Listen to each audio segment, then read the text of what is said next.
Hi, Lisa K. Donner here from LibertyNation.com, and with me today is Scott Cosenza. Scott is our legal affairs editor, and it seems like everyone has an opinion on the Mueller report, but since it was written by lawyers, delivered to the American people by lawyers, we thought it would be appropriate to ask a lawyer about what he thinks of it. Scott, give us your skinny. I focused my attention, Lisa, on part 2 of the report. So the report was about roughly 450 pages long, and just under half of that was devoted to volume 2, as Robert Mueller says, and the entirety of that volume 2 was devoted to the questions about whether or not Donald Trump committed obstruction of justice and whether he was prosecutable for that charge, or whether any president was prosecutable for the charge of obstruction of justice. So when you looked into this, what did you find concerning obstruction of justice? Well, Mueller himself says that they will not bring any prosecution for obstruction of justice, chiefly because of an internal Justice Department rule that prohibits that. And we can get into that in just a second. But in addition to that finding, Mueller goes through and lists 10 different, Attorney General Barr called them episodes in his pre-release press conference. So 10 different episodes where— Are these sort of like theories, Scott?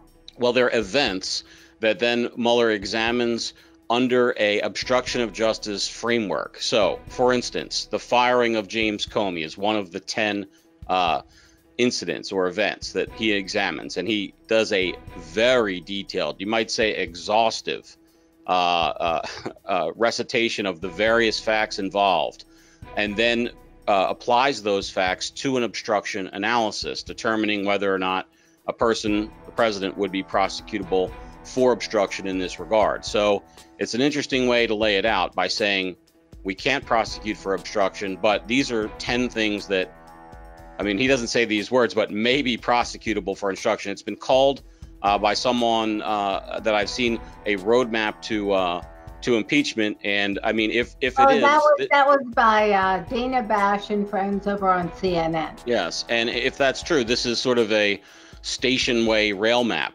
with 10 different stops on the impeachment train, if you will, each one identifying evidence that could tend to indicate the president tried to obstruct justice.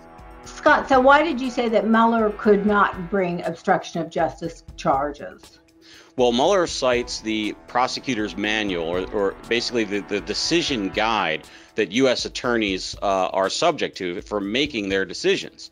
And he talks about a memorandum, actually. It's from 2000, and it was authored by a man called Randolph Moss. Mr. Moss was then a Clinton appointee in the Department of Justice. He's now, by the way, just for the record, a district court judge on the United States District Court for the District of Columbia, appointed by Barack Hussein Obama to that position. So this is a Democrat judge, lawyer, and then judge. He was appointed to the Justice Department and was Assistant Attorney General for the Office of Legal Counsel in the Clinton administration. So just to be clear that these are not some sort of Republican appointees that are putting in these words to try to get a Republican off. So anyway, he wrote this. That's a very good point to make. So that these aren't people that are partisan. That's what they're talking about with Barr, right, the whole time. And just to correct you, they are in fact partisan. They're Democrat partisans, okay, who've written these documents. So that was a report. Right, point taken. And the title of that report is A Sitting President's Amenability to Incitement and Criminal Prosecution. And Robert Mueller cites this memorandum and the discussion of the prosecutor's manual by saying a sitting president cannot be indicted. And I'll just read the first sentence of that report. And here's how it goes. The indictment or criminal prosecution of a sitting president would unconstitutionally undermine the capacity of the executive branch to perform its constitutionally assigned functions. So again, that's from the Clinton Justice Department. That's why Mueller says there can be no prosecution from his office of the president, because his office is bound by these guidelines that all Department of Justice attorneys are bound by. All right, Scott. Well, then it sounds pretty cut and dried. What's all the chatter about? Well, the decision to prosecute is a political one. So the chatter is about what happens next in the political realm. If there was an anti-Trump prosecutor, he could take the evidence that Mueller lays out and try to make a obstruction prosecution. So the question now, because obviously the Trump Justice Department is not going to bring such a prosecution against Donald Trump, we know that. Will the Congress, in its capacity, in the impeachment capacity, basically take up one or more of these 10 stops, these 10 items, and try to run with it in terms of grounds for an effective campaign and bill of impeachment against the president? That's where we are next, waiting and seeing, I think. Alrighty, thanks so much, Scott, for your legal expertise. I'm Lisa K. Donner, editor-in-chief of LibertyNation.com. Please read Scott's fine articles on Liberty Nation and hit our website often. Subscribe to our YouTube, listen to the podcast.